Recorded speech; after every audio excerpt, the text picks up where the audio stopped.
정부는 우리나라를 포함한 국제사회의 거듭된 요구에도 불구하고 미얀마 군과 경찰 당국의 무력 행사로 다수의 희생자가 발생하고 있다며 결정 배경을 설명했습니다. 전국이 대체로 흐린 가운데 곳곳에 내리던 비는 오늘 밤 대부분 그치겠으나 강원 동해안 지역은 내일 새벽까지 비가 이어지겠습니다.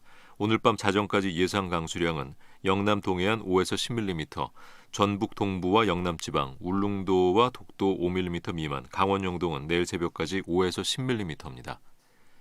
KBS 제1라디오 10시 뉴스를 마칩니다. 이상협이었습니다. KBS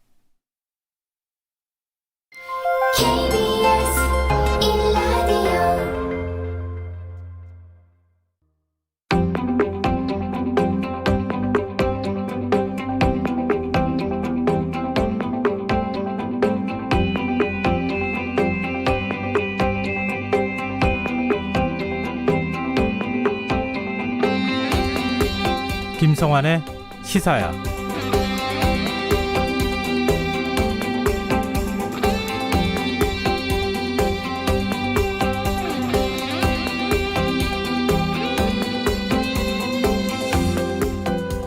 정부가 군부 쿠데타 사태를 겪고 있는 미얀마에 대한 첫 제재 조치를 발표했습니다.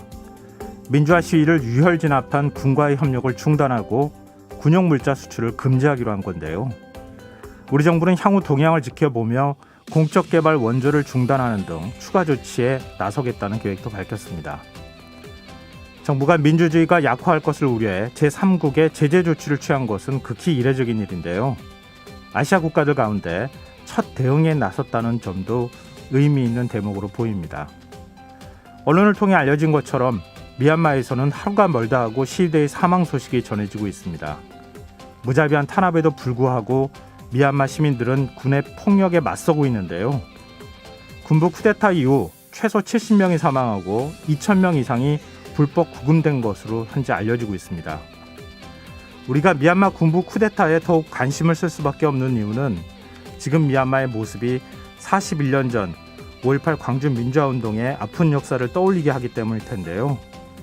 미얀마 사태에 계속해서 관심을 기울이고 연대하는 일, 그것이 민주주의의 가치, 5월 광주의 의미를 되새기는 일이 되지 않을지요. 시사평론가 김성환입니다. LH 직원 땅 투기 의혹이 4월 재보선의 최대 이슈가 된 가운데 변창흠 국토교통부 장관이 오늘 사의를 표명했습니다. 이런 가운데 정치권은 국회의원 전수조사와 특검 문제를 두고 이견을 좁히지 못했는데요. 잠시 후 뉴스야 외전에서 자세히 살펴보겠습니다. 정부가 현행 사회적 거리두기 단계를 2주 더 연장하는 대신 현장에서 개선 요청이 많았던 사적 모임 관련 방역 수칙을 일부 완화했는데요. 이러한 조치 어떻게 봐야 하는지 더 깊이 있게 들여다보는 인터뷰 시간에서 전문가와 이야기 나눠보겠습니다.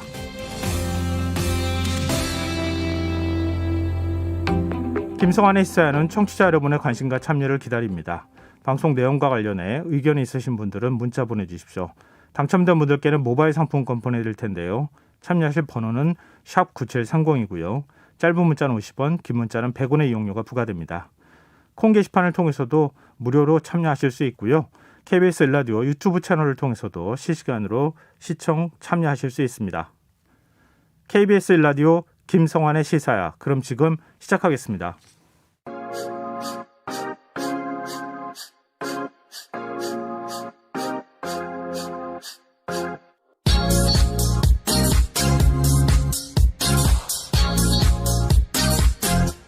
KBS 1라디오 김성환의 시사야.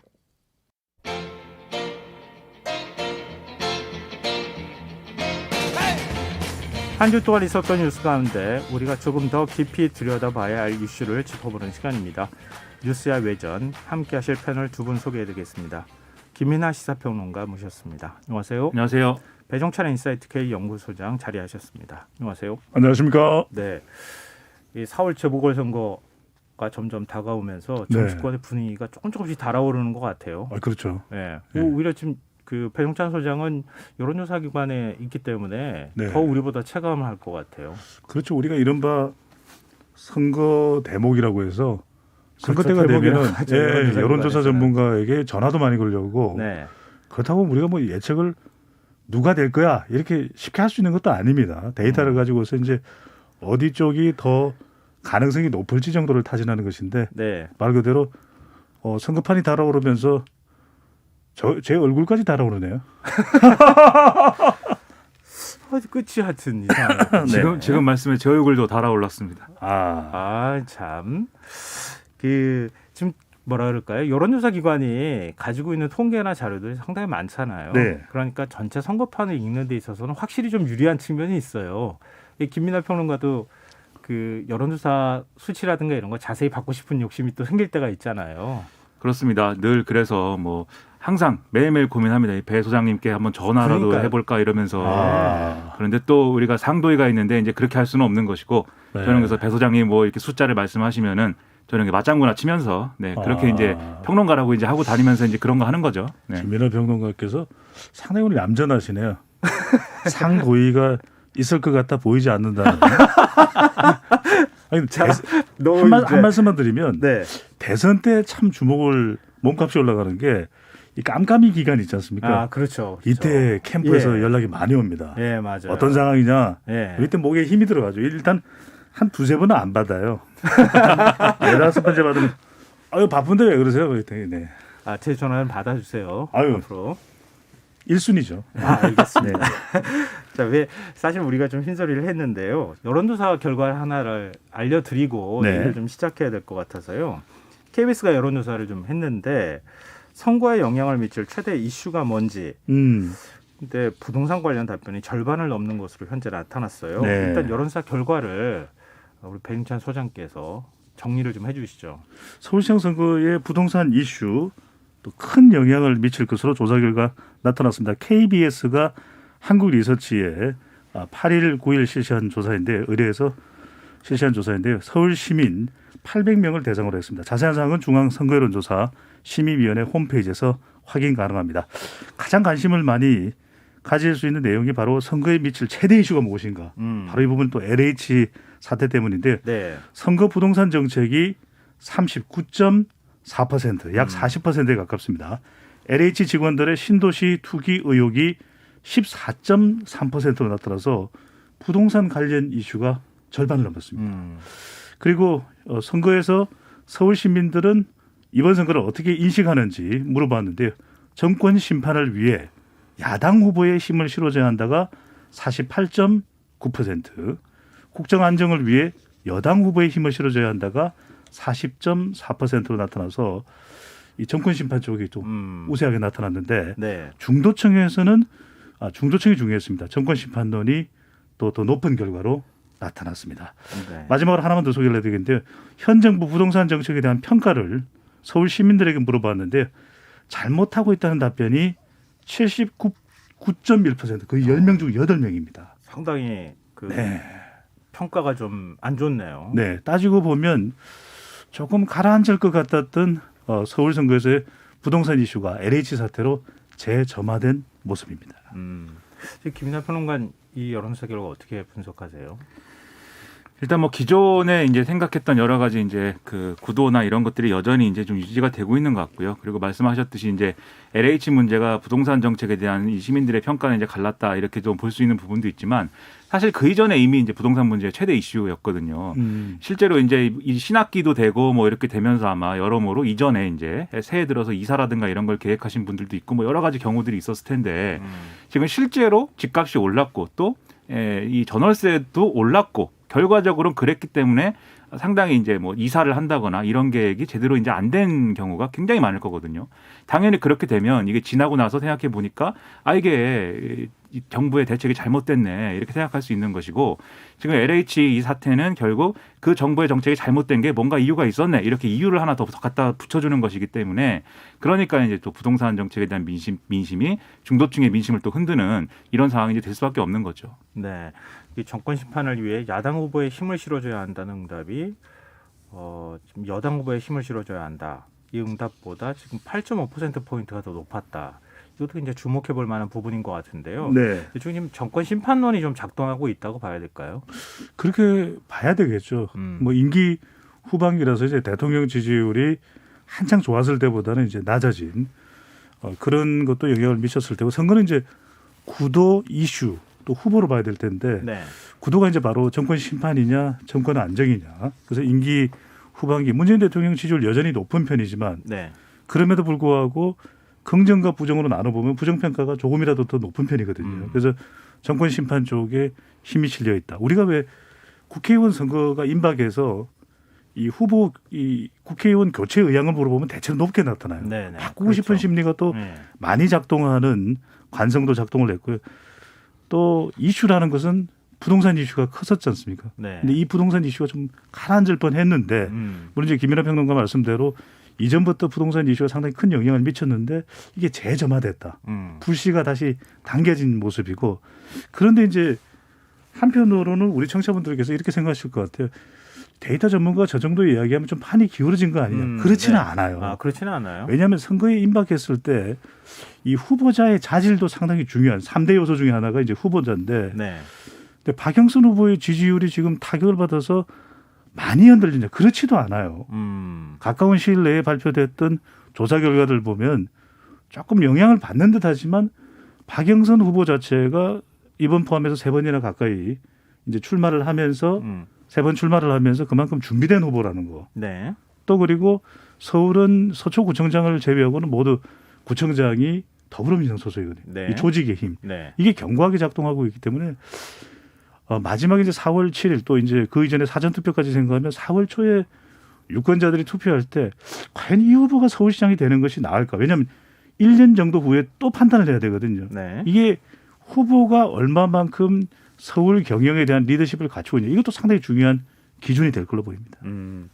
지금 이제 지금 야당에 좀 유리한 듯한 그런 이제 여론조사 분석 결과가 나왔는데 실제 인물론으로 가게 되면 박영선 후보의 인물론도 만만치 않다. 그렇죠. 이런 말씀이신데요. 우리 야권 후보가 단일화가 된다는 전제 아래 단일화 협상을 지금 진행 중에 있기도 네. 하고 단일화가 될 가능성이 현재로서는 좀 높아 보이잖아요. 그러니까 그럴 때 어느 정도 지지율이 나오는지 이번에 조사가 있었는데 KBS 여론조사 그 요약을 좀 해주시면 어떨까요? 이건 김민하 이건 김민하 네. 평론가께서 해주실래요? 먼저 양자 대결 결과를 말씀해 주시면 어떨까요? 3자 대결 결과의 경우에는 이거는 사실은 3자를 전제로 하면 야권이 2개로 분열되기 그렇죠. 되는 거잖아요. 그러니까 상대적으로 민주당이 좀 유리한 결과가 네. 나올 수밖에 없기 때문에 3자 후보 야권 필패론이 등장이 되죠. 그렇죠. 그러니까 양자 대결로 갔을 때 어느 정도 결과가 나오는지가 훨씬 더 관심이 될 수밖에 없잖아요. 그렇습니다. 일단 3자 대결 구도에서는 박영선 후보가 이 30.5%, 국민의힘 오세훈 후보 23.1%, 국민의당 안철수 후보 22.4% 이렇게 해서 말씀하신 대로 박영선 후보의 우세가 이제 명확한데요. 양자 대결에서는 박영선 오세훈 구도 그리고 박영선 안철수 구도 이 2개 구도에서 다 이제 이 오세훈 후보와 안철수 후보가 유리한 걸로 나왔습니다. 그래서 구체적으로 보면은 박영선 후보하고 오세훈 후보가 맞대결할 경우에는 오세훈 후보가 44.3%, 박영선 후보가 39.5% 이렇게 이제 좀 결과가 나왔는데 이것은 이제 오차 범위 내에 이제 접전이다 이렇게 네. 평가할 수 있겠고요. 그다음에 박영선 후보와 안철수 후보가 맞붙은 경우에는 안철수 후보 지지가 44.9%가 나와서 거의 이제 박영선 후보에 비해서는 한 15%포인트 이제 앞선다. 이런 결과가 이제 나왔거든요. 네. 그래서 어떤 경우든 간에 어쨌든 앞서긴 하지만 안철수 후보로 단일화될 때가 더 이제 많이 앞선다. 네, 이런 결과가 나왔다라고 볼 수가 있겠습니다. 네. 그러니까 중도층에서 그렇다는 거죠. 그러니까 안철수 대 박영선의 대결은 안철수 후보 지지 응답이 44.9%니까 이건 큰 차이가 아니에요. 박영선 후보하고. 네. 근데 중도층에서는 중도층 경쟁력이 있는 후보로 이직되고 있는 것이 안철수 후보이기 때문에 중도층에서는 15% 이상 앞섰다. 이게 이른바 안철수 후보의 중도층 부심이거든요. 네네. 난 중도층이 있잖아. 그래서 보수 야권 단일화도 유리할 것으로 판단을 했는데 우리 KBS 조사를 보면 저희 KBS 조사를 보면 오세훈이 박영선 후보와 맞붙을 때 44.3%, 네. 안철수 후보가 박영선 후보랑 맞붙을 때 44.9%. 큰 차이가 아니에요. 그러니까 두 후보가 어느 후보가 된다 그러니까요. 하더라도 네. 얻을 수 있는 표는 거의 비슷하다 이런 얘기잖아요. 그러니까 지금 보수 야권 단일화 과정에서 오세훈 후보가 최근 들어서 좀 물올랐다. 이렇게 되니까 단일화가 더 난항이 되는 것 아니냐라는 네. 분석이 나오는 거죠. 그 얘기는 좀 우리가 네네. 조금 이따 다시 한번 좀 더 자세히 분석해 보도록 하고요. 그러니까 지금 이 여론조사 결과를 토대로 우리가 살펴보면 일단 부동산 문제가 굉장히 표심에 영향을 많이 미칠 가능성이 높다. 네. 이런 거고요. 지금 현재 LH 투기 의혹과 관련해서 뭐 1차 전수조사 결과가 나오지 않았습니까? 네. 근데 그 조사 결과가 좀 부실하다고 하는 비판 여론도 지금 있는 상황이고, 그러면은 지금 뭐 집권 여당 입장에서는 당연히 이제 민주당 후보가 당선되는 게 좋은 거 아니겠어요? 그렇죠. 근데 현재 어떻게 그러면 대응해야 하는가, 이런 네. 문제가 남을 것 같아요. 이게 또 영향을 어느 정도 줄 것이냐, 이게 그대로 이대로 갈 것이냐, 아니면 변화의 여지가 있을 것이냐, 이것도 또한 선거에 미치는 영향이 다를 것 같고. 네. 변화 여지가 있다고 봐야 되겠죠. 그래서 변창흠 국토교통부 장관이 고심 끝에 또 사의를 표명하지 않았습니까? 네. 문재인 대통령이 사실상 수용을 한 이유도 바로 그런 이유라고 봐야 되겠죠. 왜 그러냐면은 이 LH 사태가 서울 선거에 미치는 파장이 첫 번째로 이제 부동산 이슈가 재점화된 거 말씀드렸고, 두 번째는 20, 30, 40대가 큰 영향을 받았다고 봐야 될 거예요. 심리적인 정서적으로. 물론 그렇다고 해서 20에서 40대의 진보 성향이 강한 젊은 세대의 유권자들이 국민의힘 쪽 후보를 지지할 것이냐, 또는 보수 야권 단일 후보를 지지, 이건 아닙니다. 그렇지만 투표장에 안 갈 수는 있겠죠. 네네. 아이고 이건 뭐 나도 그러면 어디 저기 공기업이나 들어갈까 이렇게 생각을 하다 보면 투표에 대한 적극성이 떨어질 수가 있다는 것이고, 네. 세 번째로 중요한 것은 광명시흥이기 때문에 더 문제일 수 있다는 말씀을 드리는 건, 이번 서울시장 선거는 오서방이라는 말씀을 드렸어요. 오서방. 네. 네, 안 웃으시네요. 네. 근데 이 오서방이 예전에 개그 콘서트에서 상당히 인기를 얻었던 캐릭터가 오서방이에요. 네. 그 개그맨 이제 좀 잊혀져 가나요? 오재미 씨가 열연을 했던 캐릭터인데, 예. 왜 서울 선거는 40대는 민주당이에요. 네. 60대 이상은 보수 야권입니다. 그럼 50대 표심을 잡는 후보가 이겨요. 예, 그렇죠. 근데 그 다음이 중요한 인구도 게, 제일 많은. 그 다음에 많기도 하고. 서방이 오서방의 서방이 서쪽 방향입니다. 왜? 음. 서남권이 이번 선거에 결정적이거든요. 근데 아. 서남권이 어디냐면 강서구, 양천구, 구로구, 영등포구, 동작구, 관악구예요. 자, 바로 밑에 경계만 넘은, 서울시 경계만 넘으면 어디다? 광명이고 시흥입니다.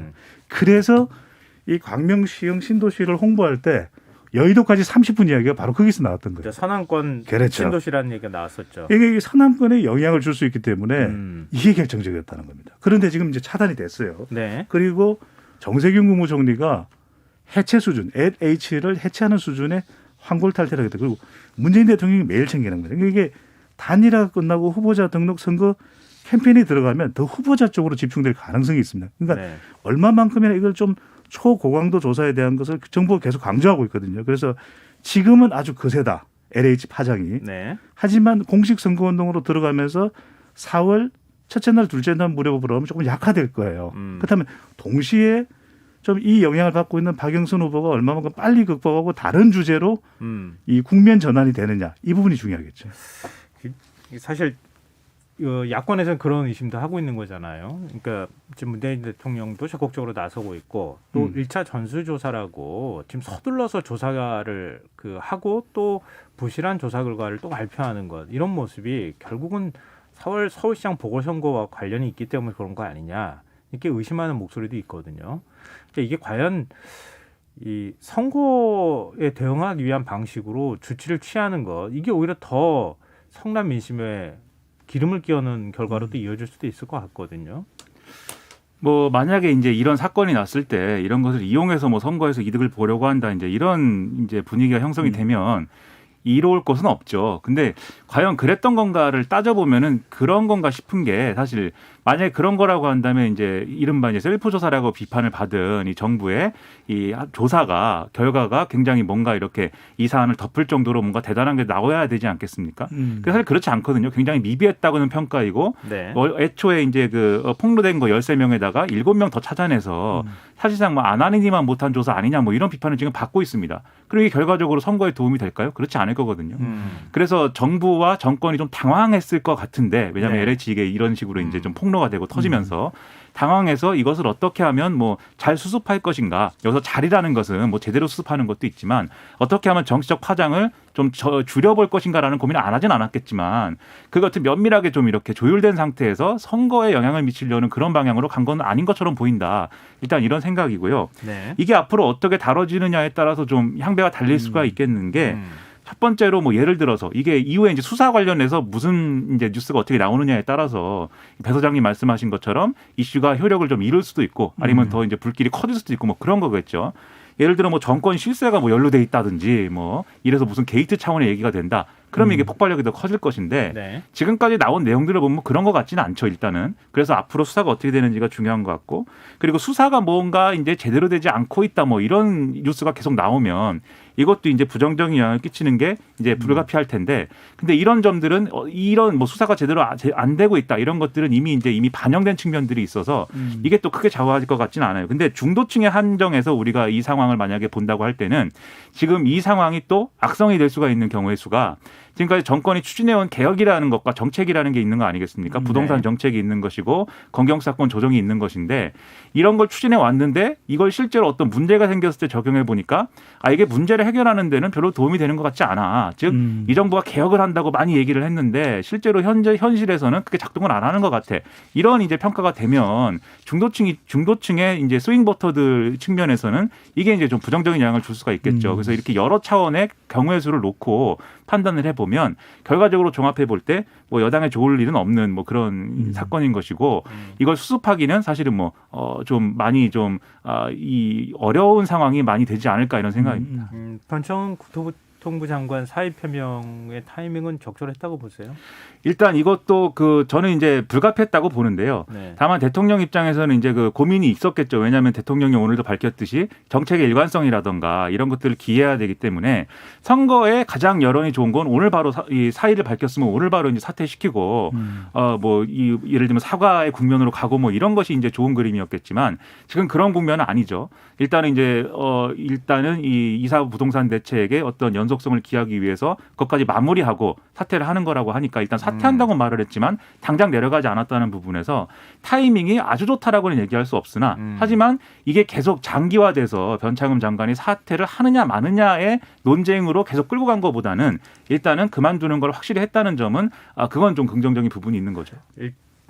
일단 변창흠 발 악재가 좀 제거됐다. 네. 그러니까 계속 야권에서도 사퇴 요구가 있지 않았습니까? 근데 사퇴를 하겠다고 일단 전제하고 4월 초쯤에 이제 뭐 그 새로운 국토부 장관 후보자가 아마 임명이 되지 않겠느냐 이렇게 얘기를 하고 있는 건데 일단 저는 잘한 일이라고 봅니다. 우선은 왜냐하면 네. 이 설명부터는 좀 꼭 드려야 될 것 같아요. 지금 왜냐하면 어제 1차 조사 결과가 발표됐거든요. 이제 정세균 총리가 발표를 하면서 20여 명이다 이 이야기를 하는 순간 여론의 반응이 확 악화가 됐거든요. 그 이야기는 결국 1차 조사 서둘러 발표한 시간이 충분하지 않았던 1차 조사보다도 더 분노에 초점이 맞춰졌던 것은 변창흠 국토교통부 장관이었습니다.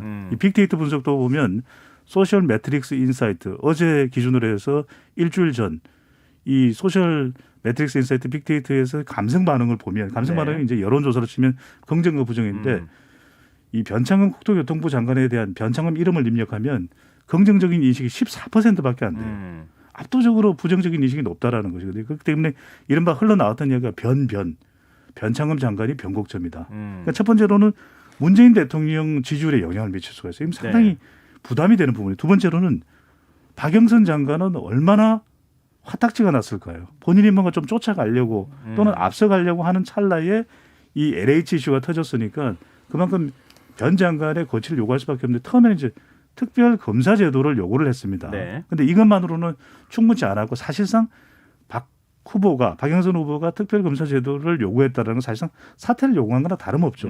그만큼 급하겠다. 네.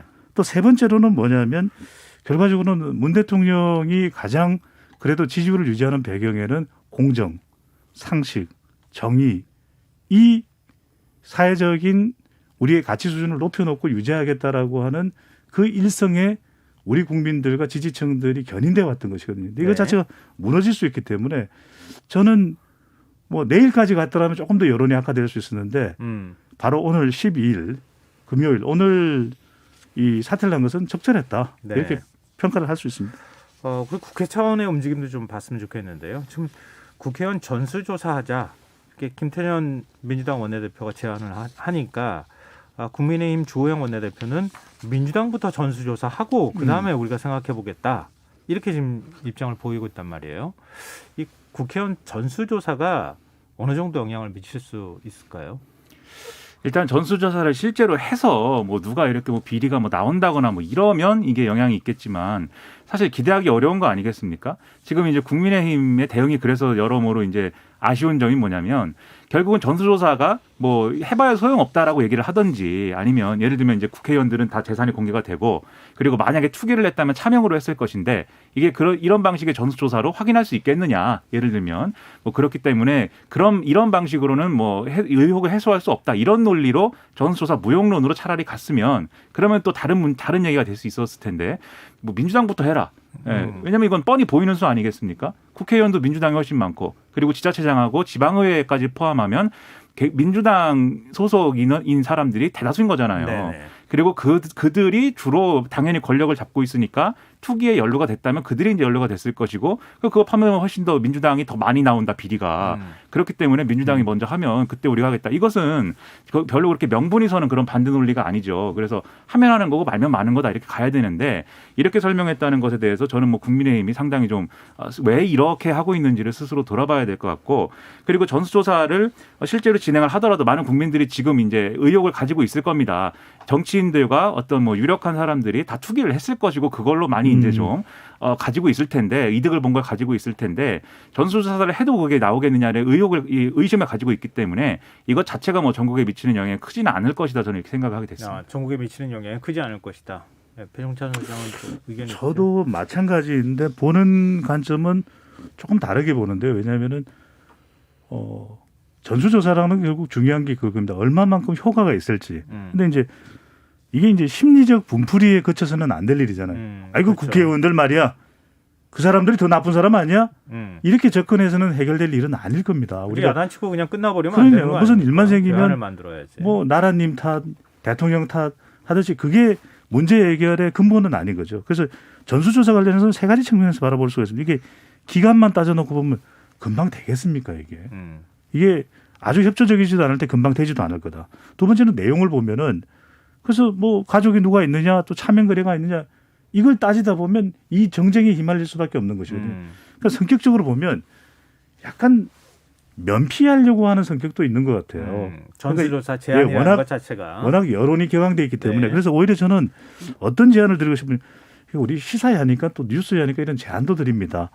자, 네, 좀 과했나요? 네. 예, 좋은 제안 저는 해주십시오. 이 제도화했으면 좋겠어요. 그러니까 우리가 공기업의 도덕적 해이도 일탈도 방지하기 위해서 사전 등록 때 징벌적 처벌 이야기가 나오지 않습니까? 아니 국회의원도 부동산 투기를 하는 경우에는 국회의원직을 상실하도록 만들고 네네. 연중 감시 체제로 모니터링하겠다. 이걸 이번 기회에 제도화하는 것이죠. 그렇다면 적어도 21대 국회도 일정 시간 지나서 우리가 확인 가능하겠지만 22대 국회는 아예 발을 못 붙이도록 하는 거죠. 예. 뭐 이해충돌 방지법 지금 그렇죠. 뭐 예. 예. 3월 내에 통과시킨다 뭐 이런 얘기도 지금 나오고 있지만 그것도 좀 뭐 지켜봐야 되는 상황인 네. 것 같고요. 지금 부산 보궐선거 얘기도 좀 해보죠. 지금 해운대 그 LCT 특혜 분양 의혹 네. 이게 다시 또 그 지역 정가에서 쟁점이 되고 있는데 이게 지금 부산 지역의 선거 판세에 좀 영향을 미칠 수 있을까요? 영향은 줄 것 같습니다. 그게 이제 판세 자체를 아예 뭐 뒤바꾸는 정도일지는 모르겠습니다. 네. 왜냐하면 이제 객관적인 결과를 종합해서 말씀을 드리면 지금 부산의 경우에는 박형준 국민의힘 후보 그리고 김영춘 더불어민주당 후보의 양강 대결 아니겠습니까? 양자 대결인데 지금 김영춘 더불어민주당 후보가 좀 뒤쫓고 있는 형국이거든요. 그렇다면 우리가 명분으로만 보면 LCT가 그동안에 이 부산 지역에 기반한 뭐 정치인 또는 이 지방 권력자들의 좀 비리 중심처럼 그렇게 또 밝혀져 왔던 사례도 있었습니다. 수년 전부터. 그렇기 때문에 밝혀져야 될 건 당연히 밝혀져야 되겠죠. 그런데 이제 부산 판세만 보면 이 부분도 영향을 줄 겁니다. 그래서 지금 부산 선거의 경우에는 가덕도 신공항 관련해서도 특정 후보의 유불리가 구분되지 않기 때문에 네거티브 선거가 될 것이다. 그러니까 MB 정부 때 국정원 사찰 이야기도 지금 계속 또 나오고 있는 것이고. 네네. 그런데 이제 이게 선거 자체의 판세를 바꿀 것이냐. 가장 최근에 나온 조사까지 분석을 해보면 꼭 그렇지도 않아요. 그래서 이게 그러니까 신공항 예. 특별법 얘기도 나왔지만 그것도 큰 영향을 미치는 것 같아 보이지 진영 간 않고. 대결 구도로 똘똘 뭉쳐져 있는 상태이기 때문에 그래서 네. 이제 저는 선거에 임박해 가면 또 공식 후보자 등록을 하고 공식 선거 운동에 접어들면 더 많은 네거티브전이 그래서 되지 않을까라는 예상도 해봅니다. 네, 김민하 평론가 어떻게 예측하세요? 뭐 LCT 의혹은 사실 이 의혹에 뭐 박형준 후보가 직접적으로 뭐 거명된 것도 아니고 사실 이게 일반적으로 생각할 때 제대로 이제 수사가 그다 2017년 당시에 제대로 되지 않았다고 사람들이 생각하기 때문에 네네. 그래서 남아있는 의혹이 여태까지 이제 계속 언급이 되고 있는 거거든요.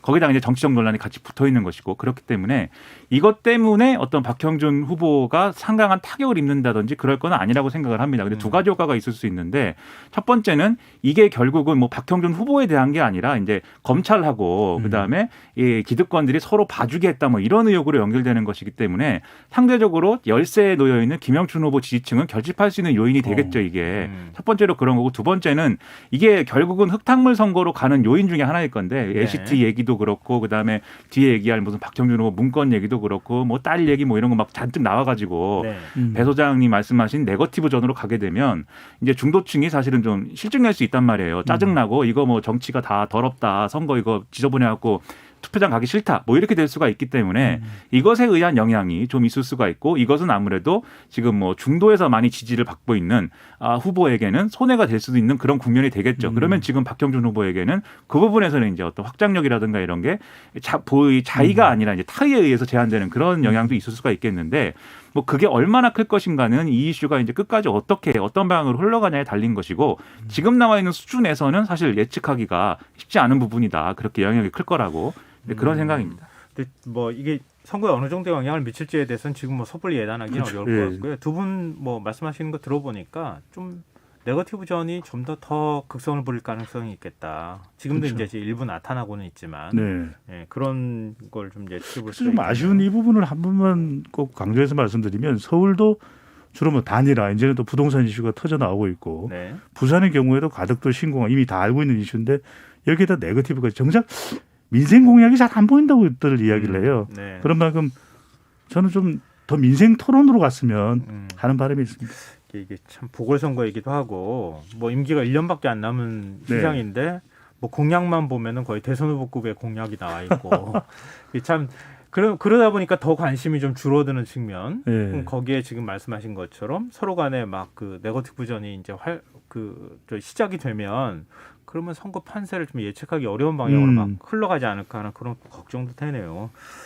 자, 지금 여러분께서는 KBS 라디오 김성환의 시사회를 듣고 계십니다. 뉴스의 외전 김민하 시사평론가 배정찬 인사이트 K 연구소장 두 분 패널과 함께하고 있습니다. 자, 이제 후보 단일화 얘기도 좀 우리가 해보죠. 지금 그 오세훈 후보하고 안철수 후보 단일화 좀 잘 진행이 되는 거, 협상이 잘 진행되는 것 같다니 지금 오늘 들리는 얘기를 보니까 일종의 협상 대표, 그러니까 네. 양당의 사무총장이 만났잖아요. 네. 만났는데 고성이 오고 갔다 이런 소리가 지금 나와요. 지금 어느 부분에서 문제가 되고 있는 겁니까, 배정찬 소장? 단일화만큼 정치적으로 삿바싸움이 심한 것도 없어요. 왜? 한 후보가 최종 승자가 되는데 패자는 상당히 좀 참담해지거든요. 네. 그런 만큼 이제 서로 이기기 위한 결정적인 수싸움이 바로 이제 삿바싸움입니다. 근데 왜 그러냐? 이게 질문 방식을 어떻게 여론조사를 어떻게 하느냐에 따라서 성자가 달라질 수가 있어요. 네. 그러니까 예를 들면은 우리가 전화조사를 할 때 무선 전화로만 하느냐, 아니면 유선 전화까지 포함하느냐, 이게 또 달라질 수가 있어요. 그러면 집 전화를 많이 포함하게 되면은 보수 성향이 강한 국민의힘 지지층들이 응답할 가능성이 높아진다. 그러니까 집 전화를 가급적 좀 포함을 해도 더 많이 포함하고 싶은 마음이 오세훈 후보 측일 수 있고 네. 분석을 해보자면, 그런데 오히려 중도 성향의 안철수 후보 측에서는 무선 전화로 가자 이렇게 판단할 수가 있고, 또 하나 이제 질문 방식입니다. 네. 그러니까 앞서도 김민하 평론가께서 여론조사 양자 대결 구도를 말씀 주셨습니다만은 이게 1대1 여당 후보와 경쟁 후보와 양자 대결을 붙여보는 것이 이제 경쟁력 조사거든요. 박영선 대 안철수, 그다음에 박영선 대 오세훈. 네. 이게 좀 더 유리하다고 판단하는 것이 안철수 후보 측이고, 그리고 오세훈 후보 측에서는 이런 거죠. 아니야, 질문을 박영선 더불어민주당 후보와 대결을 할 때 안철수 후보와 오세훈 후보 중 누가 더 낫다고 생각하십니까? 더 적합하다고 이 적합도를 물어보고 싶은 거예요. 네네. 그런데 적합도를 물어보게 되면은 국민의힘 지지층이 있기 때문에 오세훈 후보 쪽을 더 밀어줄 것이다 이렇게 판단할 수 있거든요. 네. 그러니까 여기서 한치도 양보를 안 하는 거죠. 지금 현재 고성이 오고 갔다라는 것은. 근데 이렇게 되면 뭐가 문제냐면 이런 식으로 단일화 과정 자체에서 소모적 논쟁을 시작하게 되면 누가 떠나갔냐? 우선 중도층이 떠나갈 수 있습니다. 우리가 이렇게 습성을 벌이는 과정에서 그러니까 실망할 이렇게 수가 있다는 거죠. 민생을 얻고 단일화 통해서 이기겠다라고 하는 논쟁만 하는 이 단일화에 우리가 왜 참여를 해? 왜 투표를 해? 이렇게 된 거 중도층이 또 이게 소모적으로 굉장히 피로감이 생길 수 있거든요. 그러니까 얼마만큼이나 좀 마찰 없이 진행하는 것이 중요한데 그래서 지금 굉장히 보수 야권의 경쟁력은 단일화 과정의 무통이냐 진통이냐 이 부분이 중요합니다. 네. 그래서 그 국민의힘 뭐 정치인을 제가 최근에 우연히 만나서 여쭤봤는데 여론조사를 통해서 아름다운 단일화를 할 수가 있겠어요. 없습니다. 이 여론조사 단일화라는 게 아름답지 못한 거예요. 이렇게 네. 또 얘기를 하시더라고요. 그래서 어느 한 후보가 그냥 사퇴해주면 참 좋겠어요. 이렇게 또 표현을 하던데요. 아름다운 건 딱 근데- 하나 있죠. 시사야. 그만하겠습니다. 네. 썰렁했어요. 자, 그러면 단일화 할 수 있을까요? 김민하 평론가 좀 짧게 말씀을 좀 해주시죠. 뭐 오늘 고성이 오고 간 주제 중에 하나는 또 토론 횟수였다고 하는 것 같은데 아무튼 이제 토론을 많이 하면 또 안철수 대표한테 좀 불리하게 생각하는 것 같아요. 근데 단일화라는 게 결국은 이제 후보들이 어떻게 생각하느냐에 달려 있습니다. 오늘은 이제 고성이 나온 것은 어쨌든 실무진 간의 이제 협상 과정에서 이제 고성이 나온 것이고 그러다가도 두 후보가 만나서 맥주를 마신다든지 또 이렇게 해가지고 풀면 또 풀리는 거거든요. 그래서 결론적으로는 그 후보 간에 이제 좀 합의가 가능할 거냐의 문제인데 방금 말씀하신 중도층의 어떤 마음이라는 것도 저렇게 뭐 시끄럽게 막 이렇게 실무 협상에서는 시끄럽게 돼도 후보들이 대승적으로 뭔가 양보하고 더하고 빼고 하면서 합의가 됐구나 이렇게 이제 포장이 되면 그거 사실은 뭐 상관없는 거죠. 그래서 그런 방법으로 갈 수 있느냐가 관건인데 일단 이 지지율의 차이가 많이 났으면 예를 들면 이제 오세훈 후보가 나갈 때와 안철수 후보가 나갈 때 얼마나 이기느냐에서 예를 들면 오세훈 후보가 나가면 못 이기는데 안철수 후보가 나가면 이긴다. 이렇게 될 경우에는 양보를 하기는 쉬운데 여론조사를 통해서 단일화안을 서로 합의하기는 좀 어려울 수가 있죠. 근데 이제 박빙이다. 오세훈 후보가 나가든 네. 안철수 후보가 나가든 뭐 이기는 게 뭐 큰 차이가 없다. 이러면 양보를 하기는 어려운데 하나의 단일한 여론조사의 안으로 그 승부를 보기엔 또 이 용이한 측면이 있습니다. 그래서 둘 다 가능성을 거론해 볼 수 있겠지만 이번에 단일화를 안 하면은 뭐 다 망한다. 이게 너무 이제 강하게 지금 조성이 돼 있기 때문에 결론적으로는 뭐 그게 후보들 간의 결단에 의해서든 아니면 배 소장님이 지난번에 제안해 주신 여론조사 문항은 이렇게 하면 됩니다. 네, 그 충고를 듣고 감읍해서든 간에 네, 어떻게든 뭐 되지 않을까 생각을 합니다. 네, 알겠습니다. 자, 우리 법률권 단일화 얘기도 좀 해보죠. 네. 왜 보세요? 네. 좋았어요.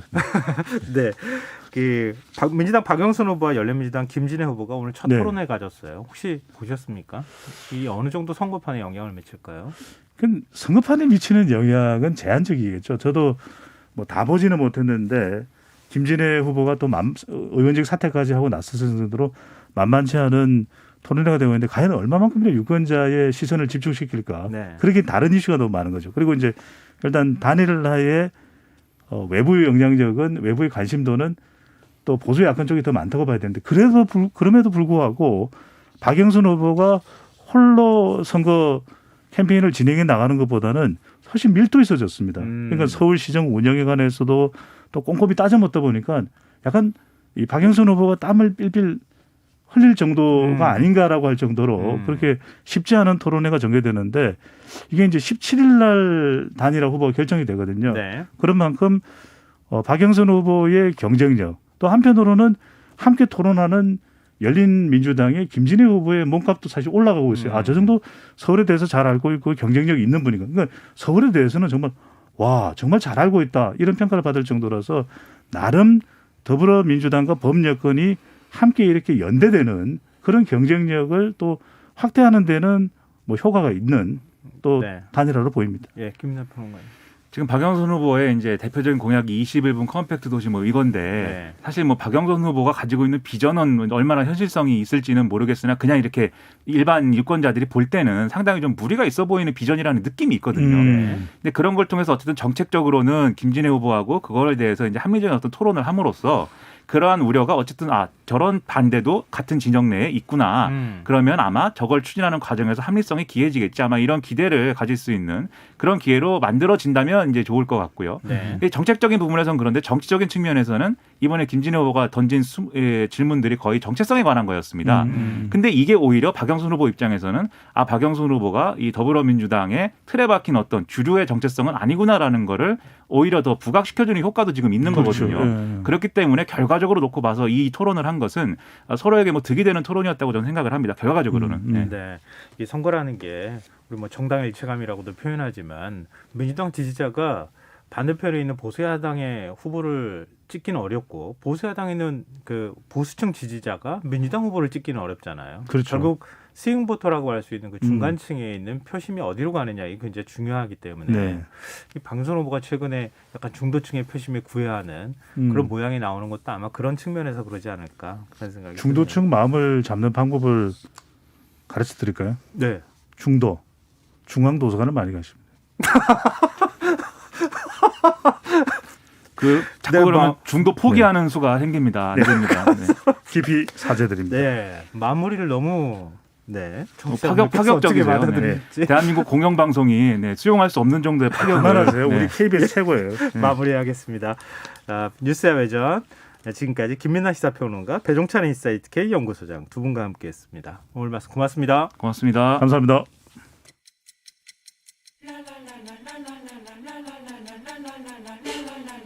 바쁜 당신을 위해 준비된 밤 시사야 시사평론가 김성환과 함께합니다.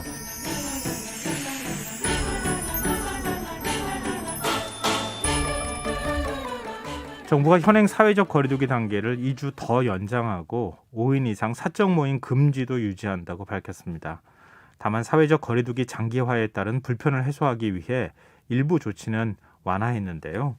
대한예방의학회 코로나19 대책위원장을 맡고 계신 분입니다. 국립암센터 예방의학과 김호란 교수 연결해서 사회적 거리두기 연장 배경과 백신 관련 현황에 대해서 조금 더 자세히 짚어보도록 하겠습니다. 교수님 안녕하십니까? 예, 안녕하세요. 네, 정부가 현행 거리두기 2단계를 2주 더 연장했는데요. 왜 이렇게 그 어떤 변화를 주지 않고 그냥 연장하기로 했다고 보십니까? 예, 사실 1,000명이 넘었던 3차 유행 정점이 12월 말이었는데 네. 한 1월 말까지는 많이 떨어져서 확진자가 400명 수준으로 내려왔습니다. 네. 근데 그때부터 지금 3월 중순이 돼가고 있는데 계속 등락을 반복하고 있는 상황이거든요. 최근에 보건소 검사 양성률도 한 1.4% 정도로 좀 올라갔고 감염 재생산수도 1.06 정도로 나와서 아주 위험하진 않지만 그렇다고 또 감소세라고도 할 수 없는 상황입니다. 다만 한 가지는 위중증 환자가 130명 수준으로 중환자실 등 의료체계는 좀 여유가 있는 상황이어서 2.5단계로 올리지는 않고 현재 2단계를 유지하기로 한 거죠. 근데 5인 이상 사적 모임 금지 조치는 유지가 되는데 6세 미만 영유아 동반이나 상견례 등의 경우에는 8명까지 모이는 게 가능하도록 좀 일부 완화해 주지 않았습니까? 근데 좀 반대로 또 우려되는 측면이 이렇게 완화해 주면 또 가족 간 전파가 또 이루어지지 않을까 이런 걱정도 되거든요. 예, 맞습니다. 사실 이 부분은 그동안 지속적으로 민원이 있었던 부분입니다. 주로 가족 간 모임 등에 한해서 그래서 예외를 좀 허용해달라고 한 것이었는데요. 말씀하신 대로 이런 모임이 감염 확산의 고리가 되지 않도록 앞으로 모임을 하시는 분들은 특별히 조심해야 될 것 같습니다. 예를 들면 상견례나 돌잔치 등 평소 만나지 않던 사람들이 만날 때는 네. 미리 임시 선별검사소 등에 들려서 검사를 받으시는 것이 좋겠습니다. 수도권의 목욕장업은 밤 10시까지로 운영을 제한하기로 했는데요. 이게 어떤 기준으로 업종별 수칙을 좀 완화하거나 제한하고 있는 겁니까? 사실 지금 비수도권 유흥시설 운영 시간이 좀 이제 제한하던 것이 해제됐잖아요. 네. 이 부분은 좀 우려되는 조치로 보이고 다만 8제곱미터당 1명 인원수 제한하는 것은 그대로 유지되기 때문에 밀집도가 크게 높아지지는 않을 것으로 생각됩니다. 그런데 말씀하신 대로 수도권의 사우나 등 목욕장을 새로 10시 운영 제한을 넣은 것은 최근에 목욕장 관련해서 확진자 발생이 지속되고 있어서 취해진 조치로 보입니다. 경남 진주에서 지금 사우나발 그 감염자들이 무더기로 나오고 있지 않습니까? 지금 이제 사우나 같은 경우에는 뭐 사실 우리가 목욕하면서 마스크 착용하기는 쉽지 않으니까 감염 위험이 높은 곳으로 그동안에 많은 분들이 알고 계시긴 하셨는데 그래도 이런 시설을 이용할 때 좀 주의할 점이 있다면요. 예, 말씀하신 대로 마스크 쓰지 않는 사우나 내부도 위험하지만 탈의실 등에서 마스크 쓰지 않은 채로 여럿이 대화를 한다든지 음식을 섭취하는 것은 매우 위험하기 때문에 절대로 하시면 안 되고요. 특히 또 몸이 좀 피곤하거나 안 좋을 때 사우나를 이용하시는 분들이 있는데 그럴 때는 먼저 꼭 검사를 받아보고 해야 됩니다. 아픈 상태에서 사우나를 이용해서는 안 되거든요. 이번에 진주에서 사우나 관련 확진자가 나온 경우도 보면 꽤 일주일 정도 첫 번째 환자가 몸이 안 좋은 상태로 계속해서 사우나를 다닌 것이 큰 확산의 원인이 된 것으로 보입니다. 네. 소상공인연합회는 현행 거리두기 연장에 대해서 유감스럽다 이런 입장을 밝혔는데요. 이 형평성의 문제를 제기해요. 백화점이나 쇼핑몰 같은 데는 인원 제한 없이 지금 사람들이 다 가고 있지 않느냐. 근데 왜 우리는 뭐 영업시간 제한도 하고 이렇게 하느냐. 이제 이런 얘기를 하고 있거든요. 그러니까 백화점이나 쇼핑몰 같은 곳과 일반적인 우리 이제 식당이나 카페나 이런 또 여러 가지 체육시설도 마찬가지지만 이런 곳의 방역 조치의 형평성의 문제에 대해서 어떻게 생각하십니까? 예, 사실 대형 마트나 지하철 등에 많은 사람이 오가지만 모두 마스크를 쓰고 대화하지 않으면 큰 위험이 없습니다. 하지만 규모에 상관없이 어디라도 마스크 안 쓰고 가까이서 대화하거나 같이 음식을 나누는 것이 위험한 것이거든요. 이것은 이미 우리가 1년간 코로나 유행을 겪으면서 모두 알고 있는 것입니다. 그래서 단지 사람이 많다 적다를 가지고 형평성을 얘기하기는 좀 어렵지 않나 싶습니다. 근데 예를 들어서요. 영업시간 제한을 더 풀어주고 영업장별로 들어갈 수 있는 사람의 숫자를 제한하는 건 안 되는 겁니까? 예, 그것도 필요하죠. 그렇지만 지금처럼 환자가 많이 발생하는 상황에서는 면적당 인원 제한 조치 하나만 가지고는 부족하기 때문에 이제 시간 제한이나 5인 이상 금지가 같이 가는 거고요. 당연히 확진자 수가 줄어들면 영업시간 제한 등은 훨씬 완화될 가능성이 있습니다. 백신 관련 얘기도 좀 여쭤보고 싶어요. 최근 일부 유럽 국가에서 아스트라제네카 백신의 일부 물량 사용을 일시 중단한다고 지금 밝혔습니다. 근데 이게 어떤 이유로 일시 중단 조치를 내린 거죠?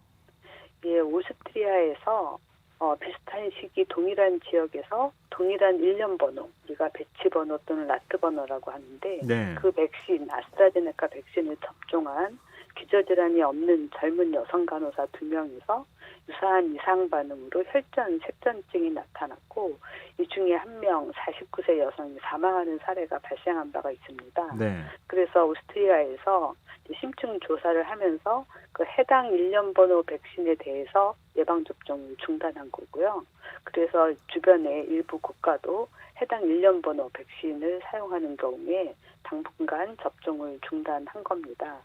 그렇지만 이제 유럽의약품청은 사망의 원인과 백신과는 인과성이 인정되지 않는다고 발표를 했고요. 또 백신 임상시험에서도 혈전, 색전증은 이상 반응으로 나온 적이 없었습니다. 지금 그러면은 특정 일련 번호만 지금 금지를 한 겁니까? 아니면은 전체적으로 아스트라제네카 백신 전체를 다 접종 금지를 한 거예요? 나라마다 좀 다른데요. 예. 대부분의 나라들은 해당 일련 번호의 백신을 받은 경우에 그 일련 번호 백신을 중단한 상황입니다. 근데 지금 이제 혈전, 색전증 이렇게 표현하셨는데 이게 어떤 증상입니까? 예, 혈전이라는 것은 혈관 속에서 피가 굳어져 덩어리가 생긴 거거든요. 네. 근데 이게 몸속 혈관에 돌아다니다가 아주 작은 혈관이 통과하지 못하고 막아버리면 피가 안 통하니까 문제가 되잖아요. 네. 특히 이제 심장이나 폐나 뇌혈관, 작은 혈관이 막히게 되면 이제 급성 심근경색증이나 호흡곤란, 뇌졸중 등이 나타날 수가 있어서 매우 위험해질 수가 있는 겁니다. 또 오늘 제 주변에 있는 분도 저한테 물어보던데요. 지금 유럽 쪽에서 아스트라제네카 백신 접종 중단했는데 우리는 괜찮습니까? 우리나라도 지금 아스트라제네카 백신 접종하지 않습니까? 이렇게 물어보더라고요. 이런 질문을 받으면 뭐라고 얘기해야 됩니까? 예, 실제 우리나라는 해당 배치의 아스트라제네카 백신이 국내에 들어와 있지 않고요. 지금까지 50만 명 정도 맞았는데 이런저런 이상 반응 신고가 있었지만 혈전 증상으로 신고된 사례는 아직 없습니다. 65세 이상 고령층의 경우에는 또 다른 걱정을 하시는 분들이 있을 것 같거든요. 근데 상관없습니까? 예, 65세 이상이라고 더 이상 반응이 많진 않고요. 이번 사례도 둘 다 젊은 여성이었습니다. 이제 다만 우리가 지금 계속해서 백신 접종 후 사망 이렇게 언론에서 숫자를 세면서 보도하는데 그건 접종 전에도 일어날 수 있는 상황이거든요. 그런데 65세 이상 접종이 시작되면 그런 사례는 좀 더 많아져서 혹시라도 많은 사람들이 좀 무섭게 두렵게 생각할 수도 있지 않을까 싶습니다. 실제로 이상 반응하고 상관이 없다고 하더라도요. 네, 언론이 좀 더 신중한 보도 태도가 필요하다 이런 점 지적해 주셨는데요. 이 변이 바이러스 얘기도 좀 해봤으면 좋겠어요. 국내에서 확인된 변이 바이러스가 영국, 남아프리카 공화국, 브라질발 이렇게 이제 세 종류라고 알고 있었는데 미국발 변이 바이러스까지 지금 추가로 확인이 됐다고 합니다. 이 계속 이렇게 변이 바이러스가 앞으로도 더 늘어나게 되는 건가요? 그렇죠. 바이러스 변이는 자연적으로 계속 일어날 수밖에 없고요. 그렇지만 이제 대부분의 변이는 자연적으로 생겼다가 저절로 도태되는데 그중에 일부가 이제 전파력이 기존 바이러스보다 좀 세지면 이제 살아남게 돼서 더 많이 퍼지면서 이제 확인이 되는 거거든요. 실제로 우리나라에서 처음 보고된 변이 바이러스도 WHO에 보고한 적이 있지만 그게 우세종이 되지 않았기 때문에 크게 알려지지 않은 겁니다. 그래서 대부분 이렇게 변이 바이러스가 나왔다고 하는 나라들은 굉장히 큰 유행이 있는 나라들입니다. 근데 변이 바이러스가 우세종이 되면 변이 바이러스 기존의 백신이 변이 바이러스에 대해서 항체가 형성되는 능력이 다 검증되지 않은 상황이기 때문에 백신을 맞아봐야 의미가 없는 것 아니냐 이렇게 생각하시는 분들도 있거든요. 예, 그렇지는 않습니다. 변이가 생기면 일부 효과가 좀 떨어질 수는 있습니다. 그렇지만 그렇다고 해서 완전히 뭐 효과가 전혀 없다 이렇지는 않거든요. 그래서 그거는 좀 크게 걱정하시는 것 같고요. 우리가 또 접종을 하는 것이 단지 나 하나만을 위한 것이 아니라 사회 전체를 위한 집단 면역을 위한 거잖아요. 네. 그래서 우리가 계획대로 접종을 해서 예를 들면 한 10월 말 정도까지 전 국민의 한 70-80%가 예방접종을 맞아서 면역을 가진 사람 비율이 한 60-70% 된다. 이러면 물론 그렇게 된다고 해서 완전히 코로나19가 종식되지는 않겠지만 전체적으로 면역 가진 사람 비율이 높아지면 큰 유행이 생기지 않고 어느 정도 일상을 유지하는 수준에서 이제 관리 가능하게 되거든요. 네. 그래서 인플루엔자처럼 뭐 주기적으로 백신을 맞으면서 코로나를 관리할 가능성이 큰 거죠. 근데 코로나19 걸렸던 사람은 1차 백신만 접종해도 충분한 면역력이 생긴다 이런 연구 결과가 나왔다 그래요. 이게 어떤 의미입니까? 좀 짧게 말씀 부탁드립니다. 실제로 그건 충분히 예상할 수 있는 건데요. 네. 왜냐하면 코로나19 백신을 2번 맞는 이유가 이제 면역을 좀 더 자극해서 면역력이 잘 생기도록 하는 거잖아요. 네. 이미 한번 자연 면역 걸렸던 사람은 다시 백신을 맞게 되면 이제 부스터 효과가 생겨가지고 항체가 더 잘 생기는 거죠. 그래서 그런 경우에는 뭐 굳이 2번 맞을 필요 없이 네. 한 번만 맞아도 된다 이런 연구 결과가 나온 겁니다. 네, 알겠습니다. 오늘 말씀 고맙습니다. 예, 감사합니다. 네, 지금까지 국립암센터 김호란 교수였습니다. KBS 라디오 김성환의 시사야 1부 순서는 여기서 마무리하겠습니다. 저는 11시 정각 2부에 다시 찾아오겠습니다.